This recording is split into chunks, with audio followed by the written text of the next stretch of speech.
ایسا پڑھا لکھا اور نوجوان اور اچھا بچہ اور سید بچہ جس کے اوپر اس طرح کی غلاظت یہ پھینک رہے ہیں،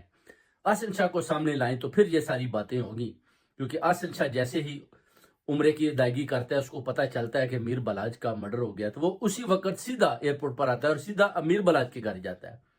اس نے یہ نہیں بولا کہ میں عمرے کر لوں یا میں ادھر ٹھہروں. باقی اس نے جو بال ہیں، آپ کو پتہ ہے جب آپ عمرہ کرتے ہیں تو آپ تھوڑے تھوڑے کٹوا سکتے ہیں، ٹینڈ نہ بھی کروائیں تو کوئی بڑی بات نہیں ہے. تو یہ سارا ملبہ جو ہے نا ابھی آصف شاہ کے اوپر ڈالنے کی کوشش کر رہے ہیں. حقیقت کو جھٹلایا نہیں جا سکتا، اور پوری پاکستانی قوم کو چاہیے کہ میڈیا کی یہ جو وار ہے، جو یوٹیوبر غلط بیانی کر رہے ہیں، بیسیکلی یہ تھوڑے تھوڑے پیسوں پر بکے ہوئے ہیں. شاہد چودھری بار بار وہ ایسی باتیں کر رہا ہے تاکہ لوگوں کی سمجھ میں نہ آئے کہ یہ